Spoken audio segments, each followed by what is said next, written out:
Welcome in to another edition of the JMU Sports News Podcast. I'm Bennett Conlon. I'm joined by Jack Fitzpatrick.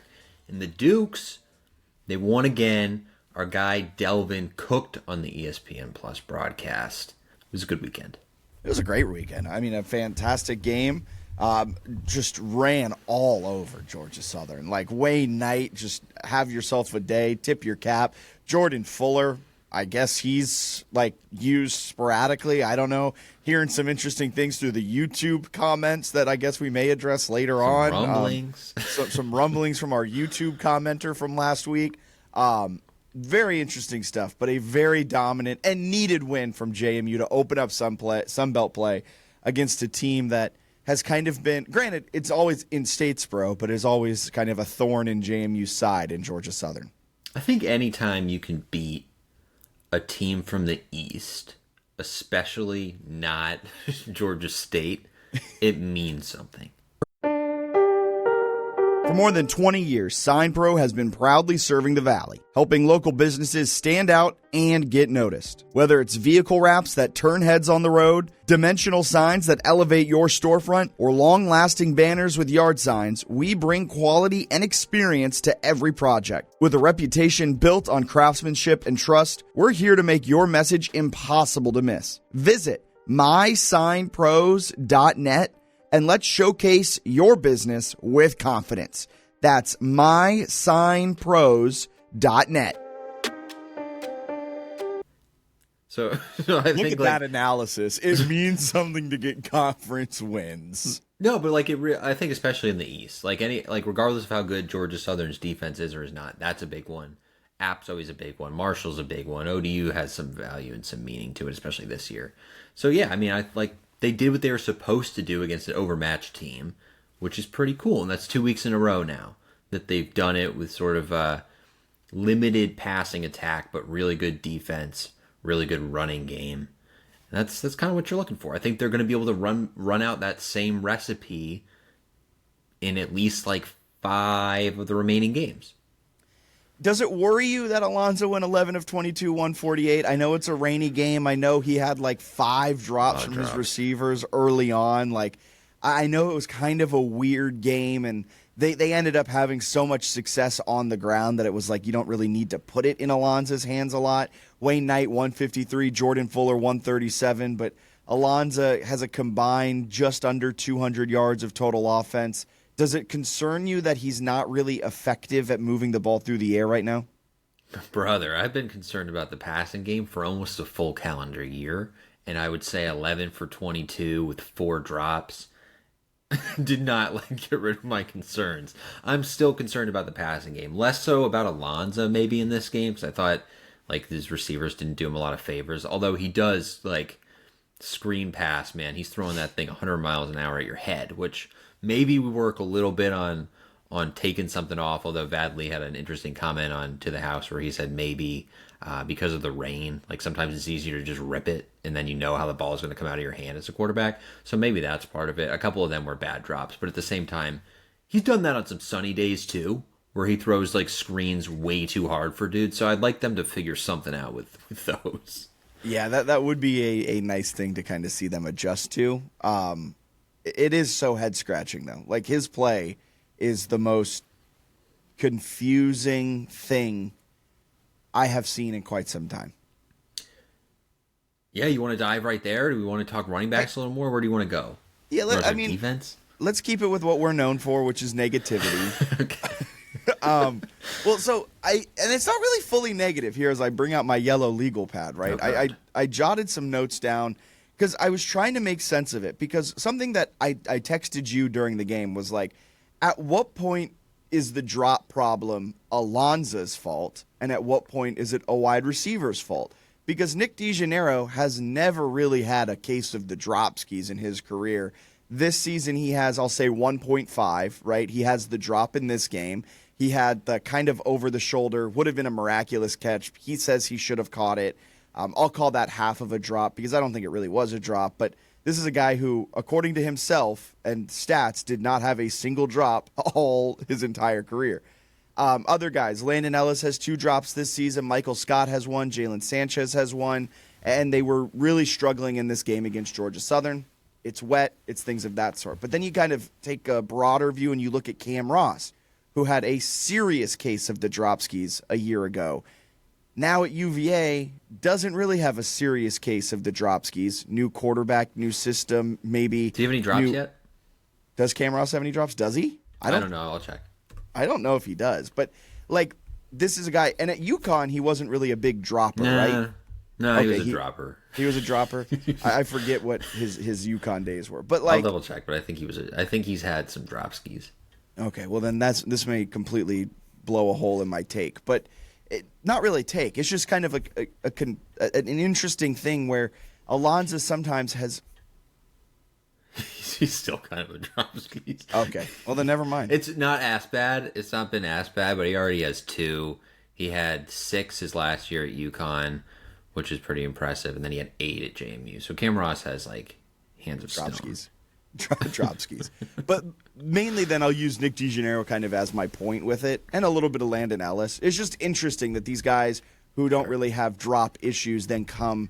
And granted, I'm using Georgia Southern as a game, so I'm not drawing overarching conclusions based off of this game. But it did make me start thinking of, like, how is Alonso playing this season? And I went to our friends over at PFF and kind of dug into some of the stats. He's currently 13th in the Sun Belt this season among quarterbacks who have taken 20% of their team snaps or more. He's 13th in the Sun Belt in PFF passer grade, which I don't know if you know this, Bennett. The main job of a quarterback is to pass the football, and he is the 13th best out of like 17. That's not great. Also not great, he only has 1 charted scramble, which is the least amount of scrambles of any quarterback in the Sun Belt. And I say charted scrambles because, like, if he gets sacked and he's scrambling on the sack, they don't chart that as a scramble. It has to be a positive rushing play from the scramble. So that kind of puts a little bit into it. But it also shows that he's not necessarily scrambling a ton for positive yardage in terms of picking up, like, successful plays to move down the field. Because at times, his scrambling looks like he's a 72-year-old man who's going through a knee replacement, which is bad kind at of scrambling. I think is fair. He lacks. We've seen enough now, I think, to say that he's not a good scrambler. He's a great downhill runner. He's Yes. a bad scrambler. He lacks all mobility. The interesting thing of Alonso, though, this season, under pressure, he's not horrible. He's 7th in the Sun Belt in PFF passer grade when pressured. And It's not great. It's not great, but it's not as bad as he was last year. And of his pressures, he's been pressured on 22 dropbacks. 77.3% of those dropbacks have been the offensive line has been responsible for him. So he's not inviting pressure the way he was fair. a year ago. That's fair. Like last year, he invited pressure because the dude did not throw the football. But this year, he has one of the faster time to throws in the Sun Belt, which means there's scheming plays open for him quicker. He's being more decisive with where he wants to go with the ball. And a lot of the pressures that he has had have been because the offensive line hasn't been able to hold their block for 3 seconds. Like, there's so many things that are interesting around Alonso. Like, my eye test tells me he's good. It also tells me he is very bad. And then the PFF passer grades tell me that he's bad, but it's actually not that bad against pressure, which is where we typically think he's bad. He's just kind of struggling right now to start the season. Yeah, I thought he was decent in this game, and his receivers really didn't help him on anything, where it would have looked a lot different, I think, if they'd come down with some of those. Oh, if they catch 3 of those 4, which I think 3 of the 4 probably should have been caught, I mean, he's looking at probably a 200-yard day and maybe more touchdowns. Yeah, and then there's like a questionable holding call on his 81-yard touchdown run that gets called back. So it was close. I think it's closer and it's getting better. I don't know that they have anyone on the roster who's a better passer. Like Sluka's not going to come in and like fix the passing game. Alonso's arm is insane. Like, he has a good arm. Yeah, they just need to be really like clear about what they're doing, and it has to be the protection's got to hold up. Alonso's got to step in and make throws from the pocket. And, like, that's your passing game. The receiver's got to help him out. Because the scrambles are so bad. Like, jarringly bad. His side-to-side, like, elusiveness is non-existent. But downhill, he's very good. But, like, he gets out of the pocket and has, like, it's him against one defensive end. And all he has to do is, like, kind of cut back. And he, like, maybe can do it. or maybe can't. It's always been weird that way. He's not good at juking, right? He had a zone read in this one where if he beats a guy, it's like a 50-yard run and it goes for a yard because he gets tripped up. Like he's not good at juking. He wasn't pre-injury. He's not He's now just not post-injury. good at it. He's arguably, well, not arguably, he's worse at it now post-injury, which makes sense considering that, he tore his ACL like 10 months ago. But, like, it's one of the more interesting quarterbacks I've ever seen where he is such a good runner. He's so fast. Downhill. But he is maybe the worst scrambling, avoiding pressure quarterback I have ever seen. He is the most mobile pocket passer I have ever seen. Yeah, he gives me like CJ Stroud vibes a little bit, like a different body type, obviously. He's built more like Russell Wilson, but Russell's like this incredible scrambler, or at least was during his prime. Stroud, I feel like, is a little less good at that kind of thing, but can get going decently downhill and then has just an incredible arm. Sometimes it gives that vibe. So I think their offense, they just need to be clear. Like, we're not trying to scramble, although I do think they could teach a few things, like every now and then when he throws it away, he's just like stays in the pocket or is like fringe, and they're like, they have to have an intentional grounding conversation as refs. Like, just get outside the pocket, toss it away. Like, he's not great at that. But if they can keep him protected, his arm's really good, and the receivers need to step up and help the guy. And I think if they can do that, maybe get the occasional spot where he's running just downhill and they get him in space and he's able to just go. You do that. You run the ball, you play great defense, you stop doing dumb stuff like snapping it over the punter's head, and you can go 12-1 with Alonzo Barnett. Like, I think it's there. They just need to like be more clear about like, hey, not a scrambler. And he has gotten better this season at certain things we wanted to see him get better at. Like, he's not a scrambler, but they've kind of fixed that where his time to throw is a lot less this season. It was at 2.79 a year ago. It's at 2.47. 0.3 of a second in football is a big deal, long time. So they're getting that going. We are seeing the changes. He's only thrown the ball away 4 times. You'd like to see some things change there maybe a little bit, or get better at throwing it away, or decide to scramble. But like we've been saying, he's not the best scrambler. His pressure to sack rate is phenomenal this year. Like, compared to last year, he was sacked on 29% of his dropbacks where he had pressure. He's only getting sacked on 17.9% of his dropbacks that have pressure. He's been pressured 28 times. He's been sacked 5 of those. So he's working on some things. He's gotten better from last season. But there's other parts of his game that have gotten worse. And that's the confounding thing on Alonzo Barnett this season. He's not as good of a scrambler. And I know we're starting from, square one last season. Now we're at square 0. But he hasn't improved that part of his game. He hasn't hit on the big-time throws at the same rate he was hitting on the big-time throws a season ago. And I think he's pretty close there. You think so? Yeah, because of the sample. At least the percentage is close. I guess. The percentage is similar. But, I mean, his percentage is higher on turnover-worthy throws, if we're talking pure percentages. Like, I want to see a few more of these weeks against the crappy defenses, because I think he's close.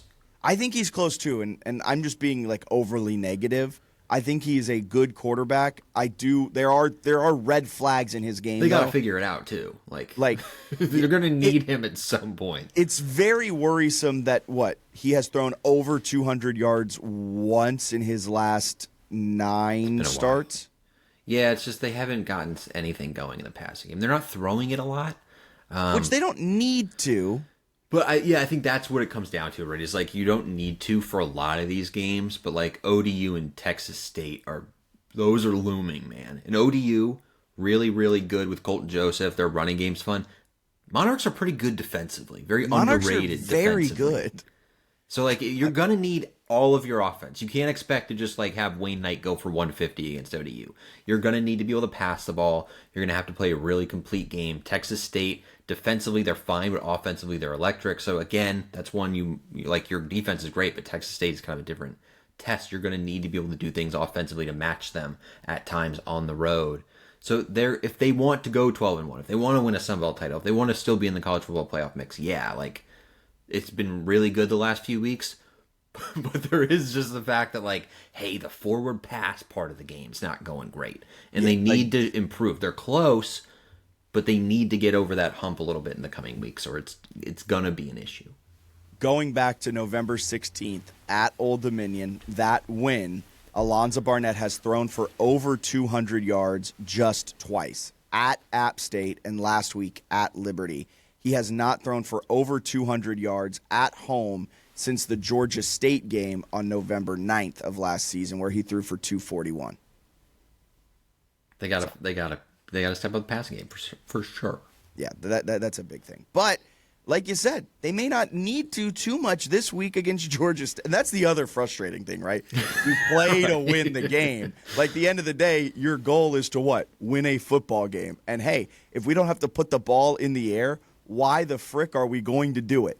Because against Georgia Southern, you didn't really need to throw the ball all that much because you were ripping massive plays time and time again. They averaged in this game 6.2 yards per carry. They had an EPA of .03 per rush, which is the 58th percentile, which is very, very good.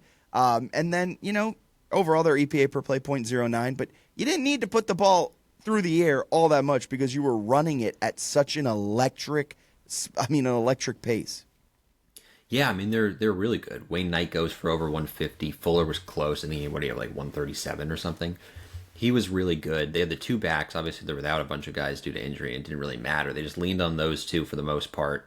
And then the defense was incredible again. And you can win a lot of games against these teams by just playing exceptional defense, running the ball against, some bad defensive fronts, taking advantage of your good offensive line that's getting a lot of push. And then the running backs are making stuff happen after. Georgia Southern also kind of, like coaches always talk all the time, like half of stopping the run is like an attitude. Georgia Southern does not have the attitude on defense to stop the run. Like, they're actively going away from tackling Jordan Fuller at points in the game. So that helps, and JMU just leaned into it. I thought the weather was like perfect for what they were trying to do, which is like muck it up a little bit. Like, let's see who's tougher at the line of scrimmage, which JMU was. So I thought it was a really good performance. And I thought they could have won by a lot more than 25, which is where we talk about the passing game. Because they dominated, just like they dominated Liberty and only won by 18 and were trailing in the third quarter. Like, they've been much better than both of the last two teams they've played. Yeah, they've been much better. And kind of what you're saying, the defense was really good. The rushing attack is really good. So, like, you don't ask, kind of going back now to the Alonzo Barnett conversation, you don't ask your quarterback to dominate through the air when you're doing that. You ask him to not make the boneheaded decision.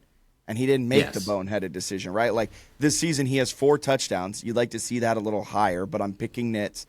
And he only has 1 interception. And he does have that fumble against Louisville. So two turnovers, but for the most part, you could argue the fumble against Louisville wasn't really his fault. The pressure was immediately in his lap. Gets hit out. Now, I would have liked to, again, picking nits, I would have loved to see him avoid that pressure a little bit better. But he's not putting the ball in, like, extreme harm's way.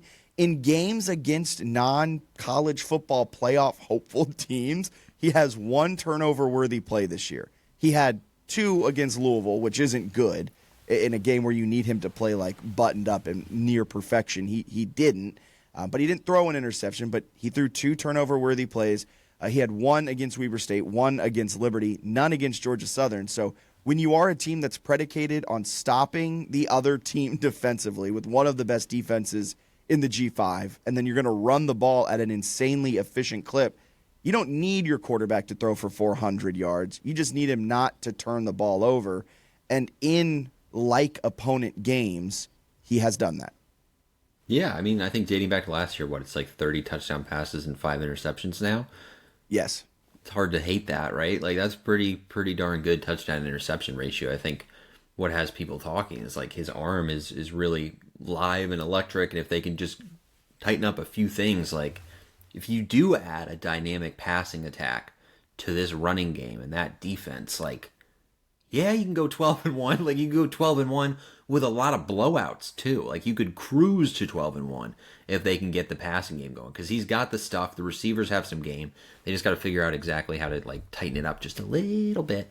Yeah. But I was so impressed with a lot of the guys, and then defensively, it's pretty unbelievable. We like talking the offseason. We're like, Trent Hendrick's solid, but if he makes a leap, that'd be huge. Leap has been taken, man. He's playing like an All-American through 4 games. 3 sacks in this game. He's an animal. And the thing defensively that's so impressive, you go through PFF, everybody who plays defensively is good. Like there is no weakness. Like everyone has had a good season, which is crazy. Yes. I didn't know how you wanted me to take that. Yeah, No, it's just all insane. It's like they don't have. In the past, there's like, oh, maybe you can pick on this corner. This year, it's like there's really not a spot that you can pick on. Like you have to hope that your guys are just locked in and playing really well, because JMU's probably going to be in the right spot, and they're probably going to, like, at best, you're going to get a one-on-one against somebody like Culp or Eaglin or Thomas or Barksdale, which is hard to win.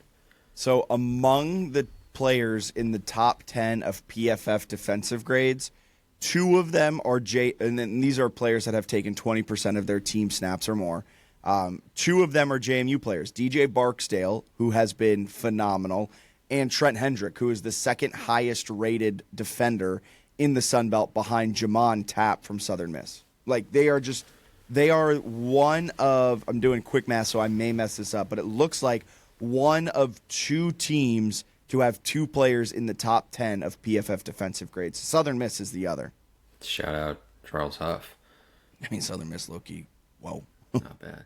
Yeah, I mean, it's really impressive what they're doing. And then they have guys like Curtis Harris Lopez, who's basically been a backup on defense, and then he takes a kickback for a touchdown. Just a really good safety and athlete who's like relegated to reserve snaps because they're so deep at multiple positions. I mean, the defensive line goes crazy deep. Like they bring in Emmanuel Eziogo, and is that right for the pronunciation? Who could say? But anyway, he's really good. What's a pronunciation guide? He's JMU doesn't know. Played 45 snaps this year, and it seems like every time he comes in, he's just an aggressive pass rusher who does a lot of good things. Like everyone who's played has made an impact. Like there's not really many people you can point to and be like, oh, they've struggled. It's just been pretty good across the board. Your guy Sahir West has been fantastic. Yeah. First sack of his career this weekend. Gobira has been really good off of the edge. I mean, Gobira has gotten progressively better every week, and that's expected for a guy who was medically retired at this point last season. Eaglin has been a very good corner. I was, excuse me, hand up. I was worried about Justin Eaglin being one of the corners because he got benched last year. Elijah Culp has been fantastic. I mean, Culp's nuts, they are a good team. Terry Lockett has been good after kind of being like literally everybody has been good. It's like everyone there. It's like, oh, this guy, if he hits, it's gonna be good for the defense. If he works out, if he takes a step, and they seem to have all taken the step and improved. And then you have a coordinator who's really aggressive, like Hitchler, and he puts them in good positions to use their athleticism, and it gets pretty fun to watch. Like it's really fun to watch them play defense because they're swarming the ball. If one guy misses a tackle, another guy's there right after to clean it up. They're creating a bunch of negative plays. I don't know, like you snap it over the punter's head and then he panics and punts it like 3 feet, and they get a defensive stop right after, and they don't end up scoring off that. So you can do some of the dumbest stuff imaginable on offense and special teams, and they keep bailing them out. I'm trying to do some quick math here, but of the players who have taken 150 snaps or more this season, none have a PFF grade of less than 65. Yeah, it looks like everybody's over 68 even, right? I think so. I didn't want to go that crazy because I'm trying to do this math on the fly. I think they're all over 65 going down to 80 snaps. So 150 snaps. Let's do some quick math. This is some really good podcasting here. 150 snaps is 40% of the team's overall snaps this season.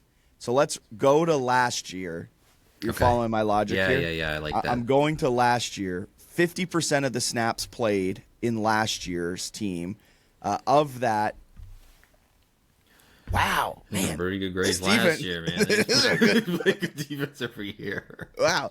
I thought maybe they'd have one player who took a lot of snaps last year that had a less than 65 BFF grade, but last year they did not.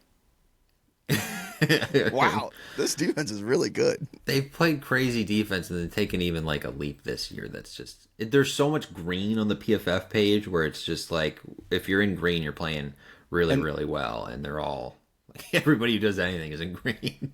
And people may make fun of us for our love of nerd stats. I'll even say this: eye test, everyone on the field is green. Like eye test wise, we're just saying all these nerd stats to kind of back up the point that what we are seeing on the field is actually the best group of 5 defense out there right now. Like the way they are flying around. Hand up, I haven't watched a ton of Southern Miss film. They may be very good as well. They may actually be slightly better than JMU. They're not. But they're nice, but they're not. Bennett is a sicko and has Well, watched a lot of Southern Miss. even like Spinagati has a 59.3 grade, and some of that's because he's getting dinged for like a couple of missed tackles against Liberty, including that fourth down one where he like over pursued Vasco. But like you turn on Spinagati and he kind of flashes. Like he's done some stuff where it's like, oh, okay, maybe he was in the wrong fit there. But most of the time he's out there making like really aggressive plays and seems to be improving. And he's a guy from Holy Cross that I thought was just like a token depth piece. I thought he'd be like, hey, nice ad, special teams, he'll develop. But he's been like an absolute monster at linebacker. I've been really impressed with him as a reserve. He's done more than I expected him to. Yeah, I would agree. And then quickly back over to the running back side. Impressive from Wayne Knight, Jordan Fuller. We gotta talk about Wayne Knight real quick. I think the entire fan base, myself included, we all thought he was RB4. Yeah, we gotta shake off the fact that it's like he's a depth piece, he's a reserve. Throw that out. He's one of the best running backs in the G5. Okay, so people keep talking about like, in camp he was RB. No. He's the dude, man. I don't care where Petaway played previously. Knight right now is the dude, and it's part of it is because he's a stud receiver too. But he doesn't do anything wrong in the running game. He's really just incredible. He can return punts. He's the total package. I'm quickly doing more nerd stuff here. I'm taking all of the group of 5 or group of 6, I guess. The group of 6 and seeing how Wayne Knight stacks up in terms of some of his yardage numbers. Because he has been fantastic. He's like, I think 8th nationally. I was looking at all-purpose yards, which is a little misleading because some people, I think Cam Ross is up there because he's just a kick return merchant. And he's been really good. He's been a really good receiver. Kick return yards matter too. It's just a little ridiculous. If you take a kickback, you're like automatically on the list. But no, Ross has been good, and I think JMU fans saw like what Ross could do last year with the returns, the receiving, like a dynamic player. So to be on the same list with some of those guys is really impressive. He's up there. I think like Ahmad Hardy is up there, who was at ULM and cooked JMU a little last year, and now is a stud at Missouri. So maybe that helps numb the pain of the ULM loss a little bit, is knowing they had an SEC tailback cooking. So JMU has 2 running backs in the top 10 in the nation in yards per attempt. Wayne Knight, 7.1 yards per attempt. Jordan Fuller, 7.3 yards per attempt. And you got, everybody else in the room has been good too. They're just dinged up, so they probably don't show up, partially because they don't have enough carries or whatever. Yeah. But Wayne Knight, best ability is availability, and as it stands right now, Joby, moment of silence. We need Joby back soon, man. We need Joby back. This is literally our dream. The running back room is thoroughly depleted, and he's one of the ones hurt. That's what you come into the year. You're like, if people get banged up, it's Joby time. And then, of course, he's dinged. He was questionable, though, so I'm optimistic he'll be back here very soon. Let's talk about injury reports here in just 1 second. Okay. Because I do want to bring up this unfounded rumor on our YouTube comment section. Talking about Jordan Fuller. At 2X Washed Up Has Been, so reputable source. Yes. You won't see Fuller in more than 4 games this year. He will use a red shirt and be back next year. You heard it here first. So I believe Fuller missed last year with an injury. And so it technically still has a red shirt remaining if he gets a medical waiver, which are a lot of ifs. And I was told by a lot of people this offseason that a medical waiver is not a foregone conclusion for Alonzo Barnett. So I'm just going to say, I'm going to repeat back what I heard. That is a comment from 2X Washed Up Has Been that Fuller, you won't see him used in more than 4 games. They're going to try and redshirt him. I don't hate the theory because the not playing him against Weber and Liberty I thought was really weird. But that kind of makes sense now. Yeah, so maybe though, but I wonder if that plan changes at all knowing that they're hurt and like you have a chance to be on a 12-1 fringe playoff Sunbelt contender, and like for the next few weeks he would be one of the guys. It's also weird, like, if that is their idea, because, like, he came in so early against Georgia Southern, where, like, if you wanted to save his red shirt and, like, not use him, I don't know if that's a game you want to burn a game. And then also, like, if I was the coach, I would have kept them off as long as humanly possible. Yeah, I don't think you're playing against Louisville, right? Yeah. But the +1 run game they were infatuated with the big bodies, but then they didn't use Joby. I thought Joby was okay for that one too, right? And then he got hurt, like in practice. Yeah, Joby was good for Louisville. He got hurt in practice and hasn't been and won't be available. Wasn't available for Liberty, isn't available for Southern, might be available for the following game. But if I'm the coach and I'm trying to keep this kid's red shirt, I'm not playing him against Louisville. I'm using my other massive body running back. And then against Georgia Southern, I'm not putting him in on like the second or third drive of the game. Right. I'm keeping Wayne in as long as possible, and then maybe even using Jackson McCarter like as a running back to like.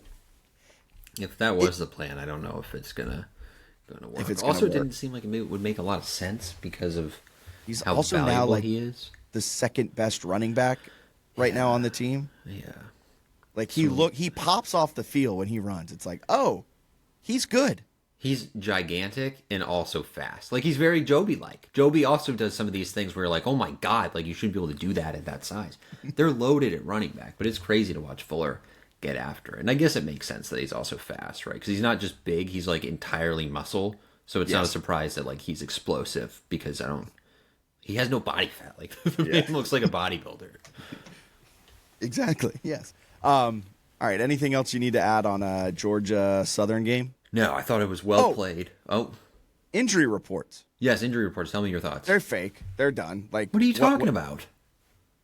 I thought they were so much better than what we had before. You're out on it's better. Yeah, I'm just a hater. Well, then we knew that, like, Toner, Davis weren't playing. Yes, we knew Mallard. We knew Petaway was out. I think what I'm upset about lie. is Io just, like, magically appearing. And I'm like, he definitely was probably hurt on Wednesday, and you did not release that. And then I'm still confused on Cam McNair. Yeah, Cam McNair doesn't make any sense unless he have a red shirt? Or unless, like, we all just thought he was a lot better than what he was. No, he's really good. Bennett, no, I'm not wrong. I'm not wrong. I mean, he's a first-team Patriot League all defensive lineman. I also love these offensive linemen. What did I say? Did I say defensive? Defensive. Yeah, offensive lineman. Sorry, I got really distracted. It looks like it's like Blake Kendall or someone's photo when you Google him, and then you click on it and it's Cam, but it's like jarring. It's like, that's not him. But no, he did. He redshirted in 2023. So was it from an injury or was it played in 2 games? So I don't know. Honestly, I don't know what that. Maybe this year is where they're saying it's the injury because he is coming back from an injury. So maybe this year would be your medical redshirt, and he would try to play again. Maybe maybe he'll be at UVA next year. Maybe it's a Deshaun Wyatt situation. But wouldn't he have to be on the injury report if he is missing the game due to an injury? I don't know how the rules are. Like, if you plan to redshirt someone, so you could claim that he's not even available, and he hasn't been available, and he's not going to be someone who plays on your team. That's true. I don't know, because it's clearly, we talked about this, like, Chesney has a different idea of how the injury report works than Georgia Southern, which listed every single player on the roster, including, like, the water boy who had, like, a sprained ankle. Like, they're listing guys that have no chance of seeing the field, that Clay Helton doesn't want to see the field. They probably don't even want to see the field. They know they're not ready, and they're, like, questionable.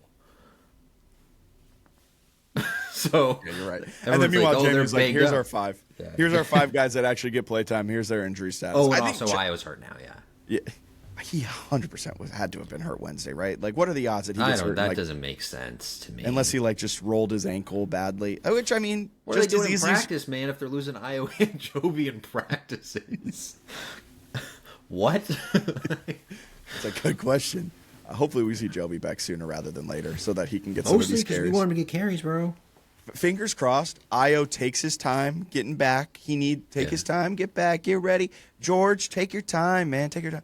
Give Joby an opportunity for a week or two to show the world that his 400 yards against Portland State rushing was not a fluke. He's a dog, dude. I just want to see him out there again and miss him. Yeah. He had 100 yards against Marshall last year, or close to it. He's good.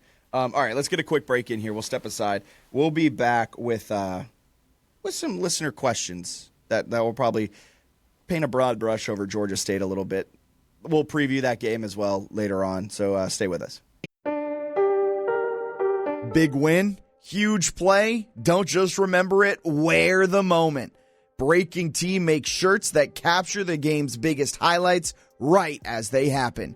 Gear up today using the link in the description. College football's back, and it's time to upgrade your game day gear. Right now, claim 15% off at Home Field. The best retro and vintage apparel in the game. Rep JMU in style. Don't wait. Check the link in description to get your 15% off. For more than 20 years, SignPro has been proudly serving the Valley, helping local businesses stand out and get noticed. Whether it's vehicle wraps that turn heads on the road, dimensional signs that elevate your storefront, or long-lasting banners with yard signs, we bring quality and experience to every project. With a reputation built on craftsmanship and trust, we're here to make your message impossible to miss. Visit mysignpros.net and let's showcase your business with confidence. That's mysignpros.net.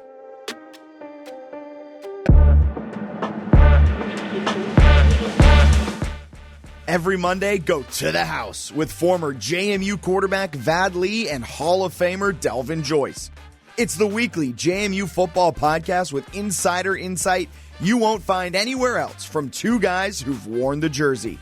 Listen now. Subscribe to the JMU Sports News Podcast Network to never miss an episode of To the House every Monday. Welcome back in, Bennett. All right, welcome in. Okay. You want to do some listener questions? Yeah, let's do some listener questions. We'll do some listener questions. We'll then dive into some listener voicemails from this last week and then wrap it up with a Georgia State brief preview. Also, love how we talked about having 2 podcasts a week, one with a preview.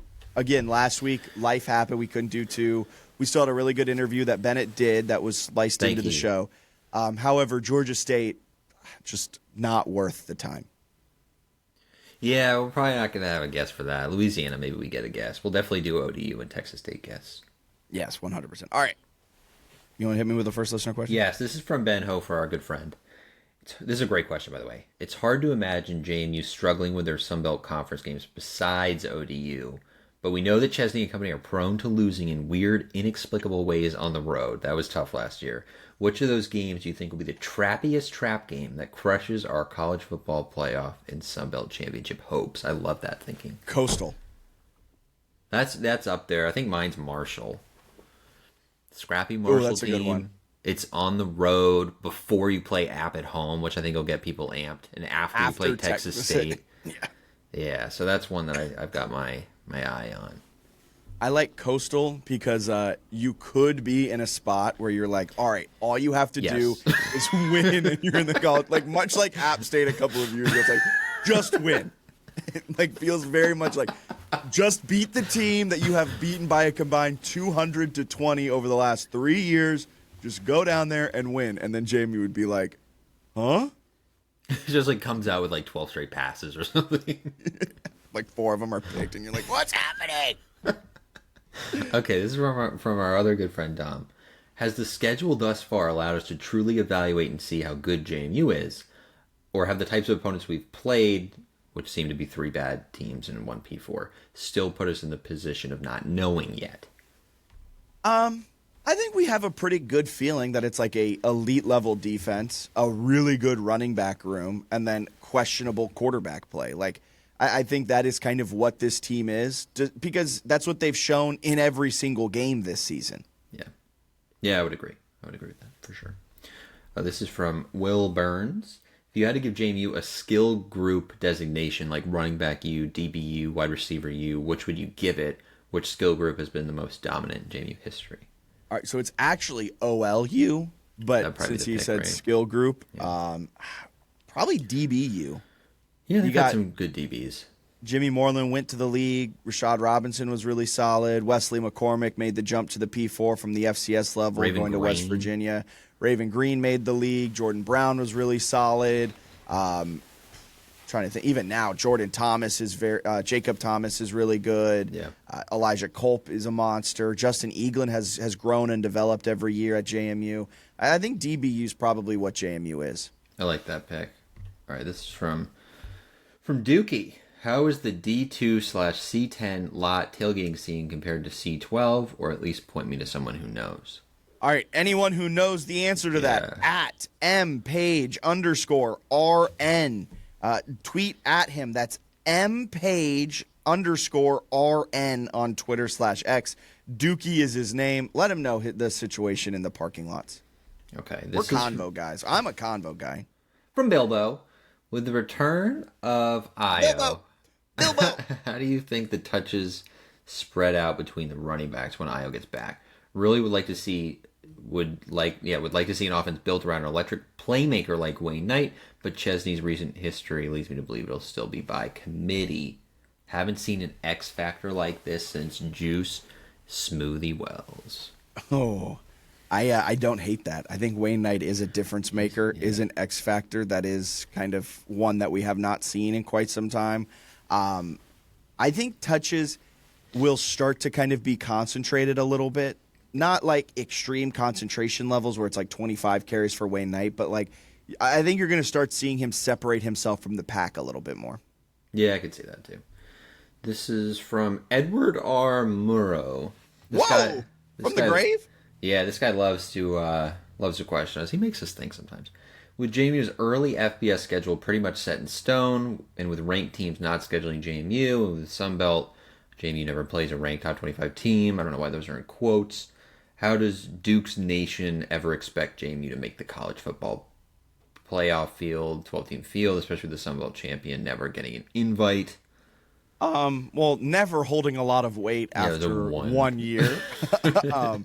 Considering the year before that, in theory, the team that would have gotten the invite was from like the weaker Conference USA by like all advanced metrics, where if JMU had won that, it would have been JMU if lawsuit, all of that notwithstanding. I think it's the 5 highest ranked conference champions. So you got to win your non-conference against a P4 opponent because the metrics love that. Look at ODU. They are the favorites to make the college football playoff out of the Sun Belt. And it's not because I think they have the best team. I think it's because their schedule lays out in the best way after beating a P4, a trash P4 that fired their coach in the wake of the loss, but a P4 regardless. Like, I think that's how you do it. You just have to win your non-conference games. Probably you're afforded 1 loss in the season if you're a Sun Belt team. And you got to hope that the rest of the conference also is good in that year. But we've seen so much volatility year over year in each conference that this year the Sun Belt's narrowly better than Conference USA, and there's a large gap between the American and Mountain West and the Sun Belt. But next year with the roster turnover and the transfer portal and the coaching changes, just as easily as JMU and the Sun Belt is barely ahead of Conference USA, we could see the Sun Belt being better than the ACC, which is narrowly better right now than the American.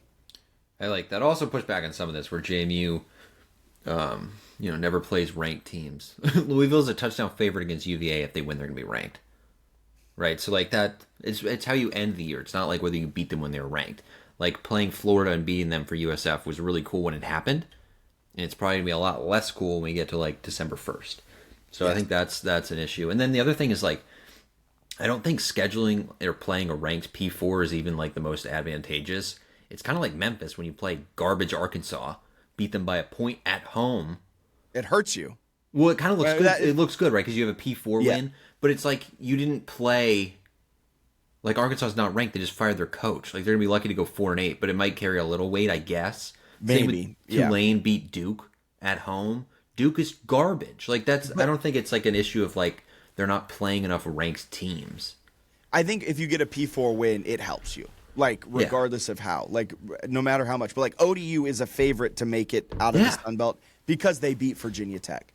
And also because they have JMU on their schedule. Like, not to be like, we're great. But, like, and for JMU, too, the reason why they still have, like, a 3% chance to make the college football playoff is because ODU is on their schedule. Like, they have an opportunity to go good on good.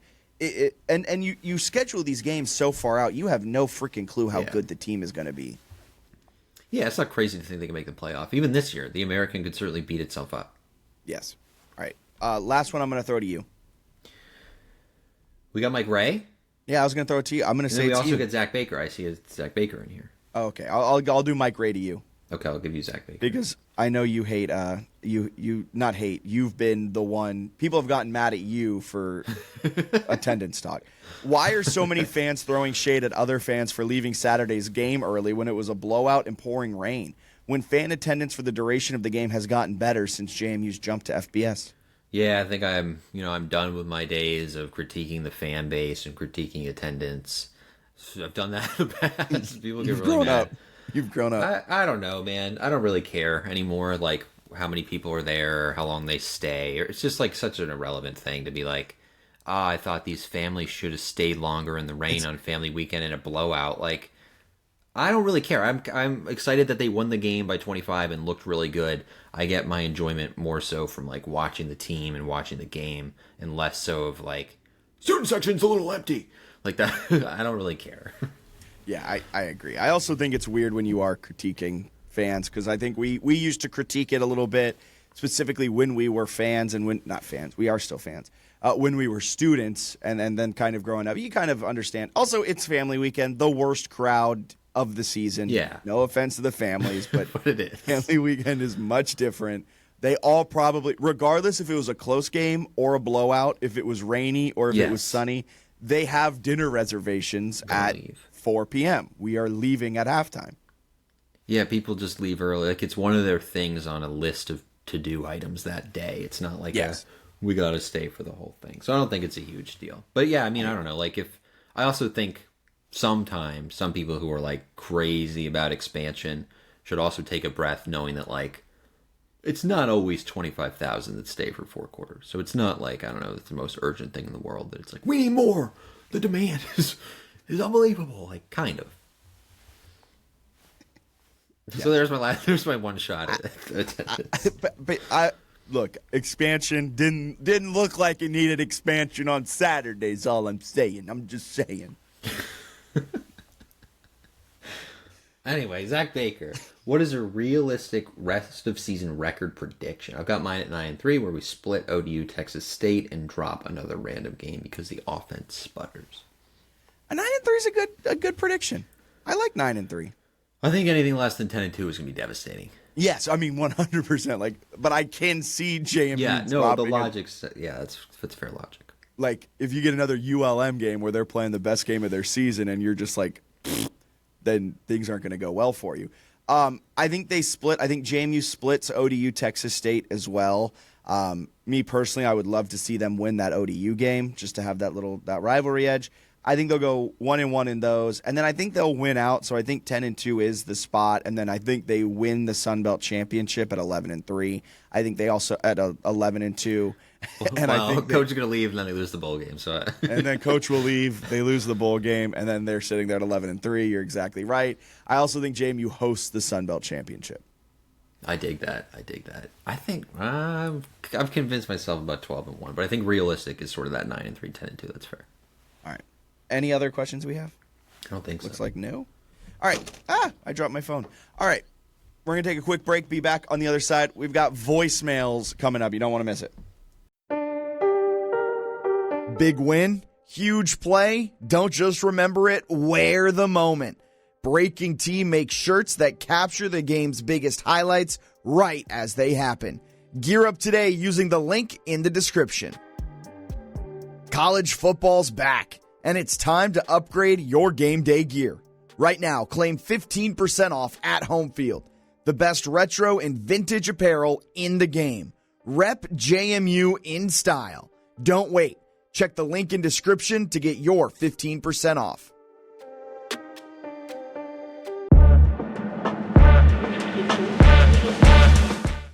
Every Monday, go to the house with former JMU quarterback Vad Lee and Hall of Famer Delvin Joyce. It's the weekly JMU football podcast with insider insight you won't find anywhere else from two guys who've worn the jersey. Listen now. Subscribe to the JMU Sports News Podcast Network to never miss an episode of To the House every Monday. Hey, boys. This is Tony from Virginia. Great win over Georgia Southern. Absolutely curb stomps their offensive and defensive line. I will say a couple of things. Concerned about the penalties. Even going back to last year, this has been a pretty undisciplined team. I think this year we're one of the worst teams in the country in penalties per game. We were in like the 100s something last year as well. So slightly concerning. As you get to closer games, you might worry about a penalty kind of taking away a touchdown like they did today on Alonzo's long run. The passing game, a little bit of concerns as well. You want to blame wet conditions. Okay, but still need to see that group come together. It felt like coming into this year we had a better wide receiver core so far this year. I'm not sure if that's the truth or not as compared to last year. But I think we'll learn a lot about this team once we kind of get into the ODU, App State, type of the schedule. But keep doing what you guys are doing. Great win today. Go Dukes. Hey, what's up? JMU fan Jack here from Twitter. But great game overall. I'm really excited about this team going forward, like I said before. And I think this pretty much confirms we have the best running back room in school history. And honestly, with how defense played, this could possibly go down as the best defense, at least of the FBS era. I don't want to overreact, but just how this defense has looked through 4 games has been incredible. Pass rush, pass defense. I don't know if we've looked weak anywhere on defense yet. So I'm really excited going forward. Roll Dukes. Gentlemen, this is Andy Lohman. I would just like to say how much fun I'm having with the Dukes this season. Enough fun that it didn't even matter that I got rained on all day Saturday. Our defense is unreal. The boys are flying around.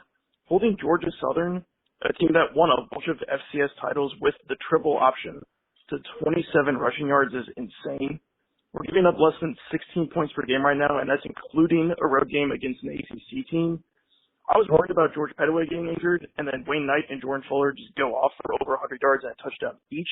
We've got Curtis Harris-Lopez taking kickoffs to the house. A lot of my friends continue to be stressed about the quarterback situation, but if our defense, run game, and special teams are playing at this level, we really just need marginally good quarterback play, and we'll be in a position to win the rest of the games on our schedule. It's probably foolish to look too far ahead in college football, but homecoming against Old Dominion could be a massive game at Bridgeforth. Go Dukes. AB3 looked great. Wide receivers dropped a lot of passes. Dean Kennedy is the bane of our football team. That dude needs to stop calling our offense. Man, what great voicemails those were. 10 out of 10. The best we've heard in a long time. All right, so quickly, before we get up on out of here, preview Georgia State a little bit. Yeah, let's do it. So here's the biggest thing to take away of Del McGee's group, right? They stink. Offensively, they have thrown the ball actually pretty well this season. They ranked 29th in the I almost said the National Football League. They ranked 29th in the country in passing EPA. TJ Finley has been really solid, 65% completion percentage, 463 yards thrown. I think he was a late comer to the team with all of his transfer stuff. That's weird. JMU fans, you may remember him from Texas State 3 years ago. Since then, he's been on or 5 maybe teams. You remember him from Western Kentucky or Auburn or LSU. Wait, or Tulane. He's been everywhere, man. He's literally played at every team in college football. And he's been solid, though, since he's taken over the starting role. 0.19 EPA per play, which is one of the better marks in the Sun Belt, just for comparison's sake. Alonzo Barnett currently sits at negative 0.09 EPA per play. So Finley has been very efficient this year in his limited reps as the Georgia State quarterback. But they run the ball horribly, and their defense can't stop a nosebleed. They are the worst team in the nation when it comes to EPA allowed per rush. Played a tough schedule, but but they've been very bad. So it's like people are like, they had a tough schedule, tough road. Got to give them some take them off the hook for that. It's like, well, you give up 70 to Vandy, right? It's not like you're just playing a tough schedule. You're getting cooked by these teams. Memphis beat them by 22. Ole Miss beat them by 56. Vanderbilt beat them by 49. And they beat Murray State by 16. They're not good. I don't really care who they played. They don't look good. It's going to get probably a little easier for them, a lot easier for them, and maybe they'll pick up some wins the rest of the year, and maybe they'll trend in the right direction. But, if you're JMU, you should beat the living crap out of this team. What are your thoughts on when people are like, this could be a trap game because Turner Field's a sleepy environment? I don't know, that's like a you thing. It shouldn't be a trap game. If you're JMU and you lose to ULM last year and you show up to this game, you're not fully amped when you know that you have to go 12-1 with some style points if you want to have this spectacular season. No game should be a trap game. But I really don't think this one's too much of a trap game. You should just be excited to run over a team. I also don't like. I think people, for the most part, people who are saying this is a sleepy atmosphere and that type of game, did not go to the game down there in 23. Because yes, it is no fans from Georgia State, but like JMU showed out for that game on the visitor sideline, and like it felt like a home game. Like the fight song was being sung every single touchdown. There's like you're having a good time out there. It's a great spot to tailgate as well. I mean, it's a good atmosphere. I recommend if you're around the ATL to get down there on Saturday to check out this game because it's good, and then it's really not that sleepy of an atmosphere in my opinion. Have you watched the Chad Powers show on Hulu? I haven't yet. I've heard some decent things actually, though. They film in episode 1. I don't know if it's consistent because I've only gotten through episode 1. They film like his tryout with South Georgia at Turner Field. Really? Yeah, and I'm pretty sure there's still Georgia State signs hanging up, and you can see them in some background shots. Free marketing, baby. Why doesn't JMU do that? Why didn't they invite Chad Powers to film at JMU? That would have been a big branding win for the university. All right. Anything else you got to add? Just that Ted Hurst is sick at receiver. So he like entered the portal for 3 days and then came back. But during that period, I think more players should do this. During that period, a bunch of like SEC schools and were like, whoa, this guy's legit. And then he came back. People should just do that to show how good they are in the offseason. I stand by that. Like you should, if you're a JMU player and you want to stay, like you should absolutely go into the portal for 2 days and just tell Chesney it so you can post that you got a bunch of like P4 offers and then come back and be like, yeah, I'm that guy. But he's really good. He's sick, but so he might not play. They throw him the ball a lot. Oh, he's sick. He's not. No, he's like incredible. Sorry, I thought you meant but they played sick and wasn't going to play. No, he's playing. He's a dog. They've targeted him 43 times. 10 against Memphis. Ole Miss, they only got him 5 targets, which is a crime. But then he gets 10 against Memphis, 15 against Murray State, 13 against Vandy. Their offense is basically throw him the ball as many times as possible. So he's really fun. I love him. Javon Robinson's also pretty good for them. Yeah, they got some dudes. I'm interested to see how they do. He was not great. Hurst was not great against JMU last year. He just had 1 catch for 9 yards. It was a touchdown. But he's had some, like he cooked Vandy last year in that upset win. He's good. He's an NFL player. I also want to go out there and say this. I believe Georgia State will be good under Del McGee. I just don't think that's in the near future because they do have like good guys. He's shown he has a good eye for talent. Hard schedule. Doesn't really get easier because JMU is playing pretty well. So I don't. It'd be hard to lose this game, I think. If they lose this game, I will not be a happy camper. I think that's the thing too. Is like if you really want to win the Sun Belt or be like a fringe playoff team, like you kind of got to go on the road against a team that's been embarrassed by every competent team this year and beat them. Like that's just like the cost of doing business. Like if you want to be a legit team in a big time program, you should go in there and beat them pretty good and win the game. Yeah. Some news and notes around JMU sports real quick. Chase DeLauder is in the opening lineup. We're recording this on Wednesday. He is the 6th player. Shout out to WHSV Jarvis for this hat tip. He's the 6th all-time player in the history of Major League Baseball to make his professional debut in the playoffs. No pressure. He is debuting tonight for the Cleveland Guardians. This is being recorded on October 1st. Yeah, no pressure there. My God, man, your debut is a winner-go-home game. Yeah, good luck. Volleyball had Louiselle Gardners named Offensive Player of the Week. So congratulations to her. And men's golf. This is a men's golf podcast and a women's golf podcast. Golf. Please. Yes. Tommy Baker squad some respect.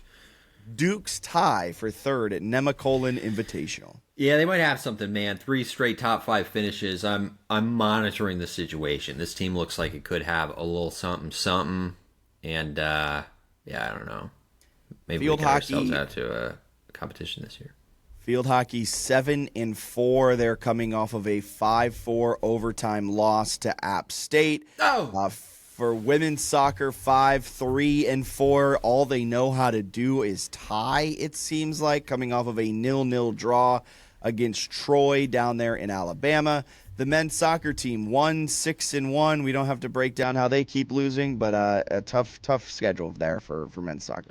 All right, anything else? No. All right. For Bennett Conlon, I am Jack Fitzpatrick. You have a wonderful rest of your day. Appreciate Sign Pro for being a sponsor this season. They have been fantastic. They provided us with an awesome JMU to the house table skirt that we will be breaking out whenever we can get out to a live show, a JMU Sports News table skirt that they're going to be creating for us for live shows. We might be making it out to the Washington State game. I don't know what Bennett's schedule looks like. I don't know what mine looks like, but maybe tentatively try to put together something three-notched. I don't know. Putting the feelers out now.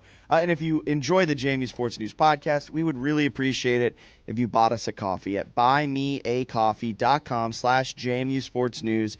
Any little bit helps. It goes a long way. It helps support our contributors. It helps support our hosting fees, our website, our podcast, everything like that. So buymeacoffee.com/JMU Sports News. We keep all of the content free.